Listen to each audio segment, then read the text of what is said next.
What is their purpose?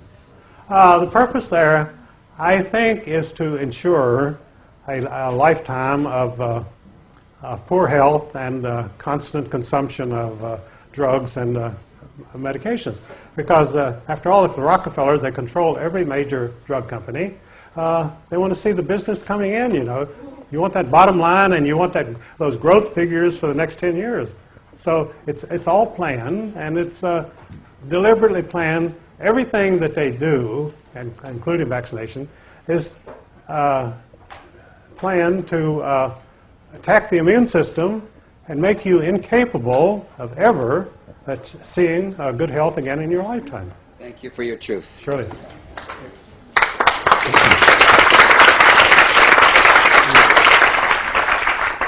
Would you comment on the Norfed dollar, if you know about it, and other monies that's being printed that's backed by gold and silver in the States?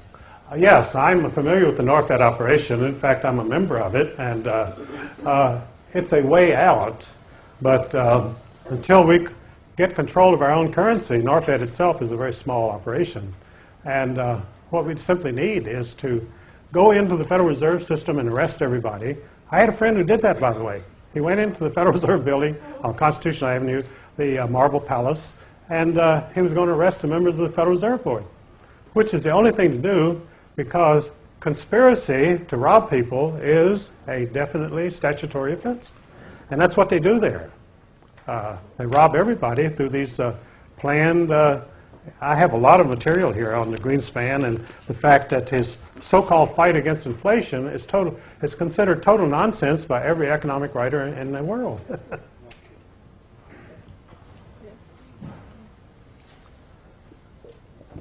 Any more questions? Oh, here we go. I knew you had to get here sooner or later. You mentioned that the Zionists said that they believed that you could not have a state of Israel until the coming of the Messiah. No, that was the Orthodox Jews. That's Orthodox Judaism. The Zionists came up with an alternative on Reform Judaism that you could go ahead and have a Jewish state without the Messiah coming. So the Zionists believe that you can have a Israeli state then? Oh, yes, and they did. That's how they achieved it, because until they came along with this alternative plan, the Jewish community of the world would never accept a Jewish state without the Messiah. So that must have been bought and paid for by...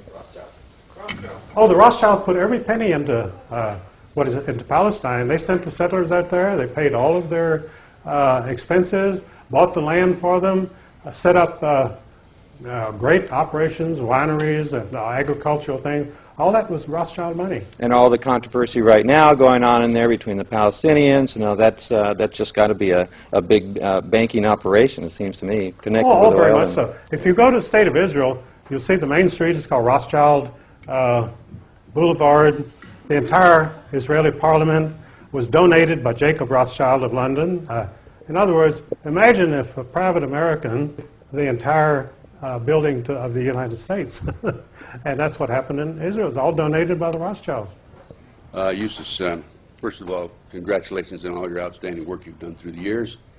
I've known and heard of you for a number of years myself. I've been in the issue myself for some 20 years. But back in 1950, I have information, I haven't been able to confirm it yet, maybe you can help me, that the Senate Intelligence Committee put out a 3 or 4 volume report which listed all the communists in America and all their affiliations. Eleanor Roosevelt was in there, supposedly. I don't know how many lists of organizations she belonged to. And when LBJ came into office, the word I have is that he ordered that all of them be destroyed. And I understand there are 7 or 8 of them that have not been destroyed. Do you have any idea where I might be able to find one of those? I really do not, because, of course, when they order those books destroyed, they're pretty thorough. Now, I do know that in the Army and Department of State, now whether it's under Truman or not, I'm not sure, all files concerning communist affiliation of government employees were destroyed. The whole Army was totally cleaned out. And in fact, when I knew Joe McCarthy, he still depended on the FBI for a lot of information. Bob Serene was the main person who was bringing him information. And they fired Bob Serene later on, too, unfortunately. But, yeah, McCarthy's information came from the FBI. I'm aware of that, and liaison from, I was in the FBI 27 years, by the way. And the second question I'd like to ask you is, I've contended, having no documentation, of course, that the downfall of the wall in Berlin and the downfall of communism was all a facade in order for us to weaken our defenses and cut back and take over the country, Canada and the United States from within. How do you feel about that? Oh, that's absolutely true. There was a Soviet defector named Golinsky. You may know his book. And Golinsky outlined all this in detail about 15 or 20 years ago. And Golinsky's book is hard to find, but it's all in there. So, excuse me, go ahead. Sure. Isn't Golinsky the defected general who said that Clinton was in Moscow for 3 years during his youth and was being trained by the KGB? Oh, yes. Clinton had advanced training in Moscow. Was that Golinsky's book? I'm not sure if it's Golinsky or not, but there are other sources on that. There's no question about it. Right. Clinton, well, now some people claim that Clinton was actually a CIA operative, which is possible too, you know, because you know yourself, you have double agents, triple agents, quadruple agents. And so we all have this idea that a person can only work for one group at a time. In fact, a guy who has ability, everybody wants him, and they don't care if he's a double or triple agent. They want him on their side. So a lot of these people work for 4 or 5 different outfits. Okay, thank you very much. Surely. Good morning. I've studied John Nelson's work. Are you familiar with John? John Nelson? John Nelson? In Colorado? Yes. Oh, yes. I've been corresponding. One of the things that he really hammered home in some of his information is that you cannot contract with yourself. In all notes, legal tender, have 2 signatures on it representing the government, of which if you can't contract with yourself, one of them's not of local properties. Therefore, all dollars are really international obligations. And when going into court, therefore, in a tax issue, you should be pleading international law because what they're collecting from you is an international obligation. Would you concur with that theory? Well, obligations are contractual, and they're covered by the law. And the only thing you can do to protect yourself is uphold your contractual obligations and hope that the other side upholds them. And this is where legal ability comes in, because if they don't uphold their contractual obligations, then you have the ability to sue them. But there again, it's an adversary situation, and what it comes down to is your individual responsibility to defend your own interests. And you cannot defend your own interests by going out and hiring a lawyer or by going into a court and expecting justice, because any judge in the States and probably Canada also, as Ernest Zundel can tell you, you go into a court looking for justice, the judges laugh their heads off.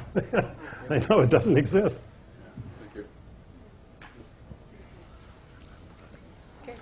I'd just like to know what you feel about that Columbine massacre that happened there a couple of years ago in the schools. Oh, I got that In the Columbine. schools there. Well, the whole Columbine episode was part of Clinton's gun control operation. And the 2 alleged students who did this, we don't know whether they did or not. We don't know if they ever fired a shot, as a matter of fact. But they were on very strong medication. And with that kind of medication, you get hallucinations, delusions, and you also come under mind control. I'm sure Kathy could tell you a lot about that. So if they did what they did it because they were under mind control, because teenagers normally do not shoot their fellow students, nor do they commit suicide. But you see, under mind control, once you have carried out the operation, then you are instructed to commit suicide. So that it must have been a standard mind control operation.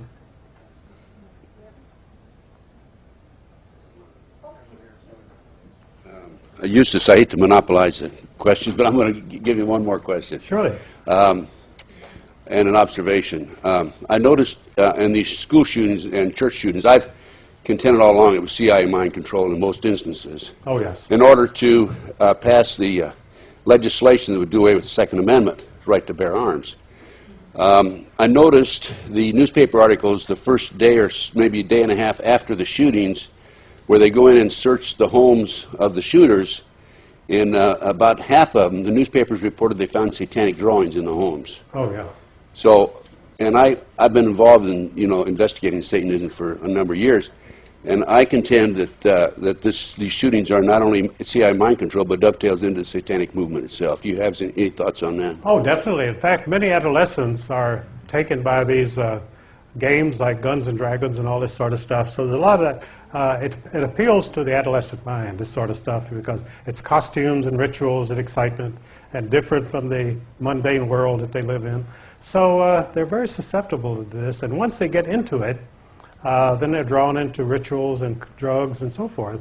And some of them are already on drugs anyway. So they're simply being manipulated because adolescents are very easy to manipulate because they're inexperienced and they're responsive to adults, and so they're easy to control. Okay, last one. No problem. Okay. What's your view on the Masonic movement? Well, I've written about that extensively in my book, The Curse of Canaan, and I trace it back 5,000 years to the original Babylon and to Nimrod. Nimrod was the first Masonic ruler of the world, and he ruled by total evil. And of course, they had their satanic rituals, and they had human sacrifice. You name it, they had it. And that's been more continuous throughout history. As I point out in The Curse of Canaan, they periodically have to go underground because their crimes are exposed. And so they go underground and disappear and reappear as something else a couple of hundred years later. You have to have a long time frame in order to study these things because, as I say, these movements may totally disappear for 300 years and then they appear in another country in a total different guise. So you just have to watch for the telltale signs, what they do and what kind of people are doing it. And so it's a matter of observation and experience. You have to know what to look for. It's like any investigative work. If you don't know what you're looking for, it's not going to come up and hit you in the head. You've got to go find it. Okay, ladies and gentlemen, we do have to wrap up. Tape time, I think, is probably coming to an end, and we have to get on with the rest of the speakers. So, Eustace Mullins, thank you very, very much for your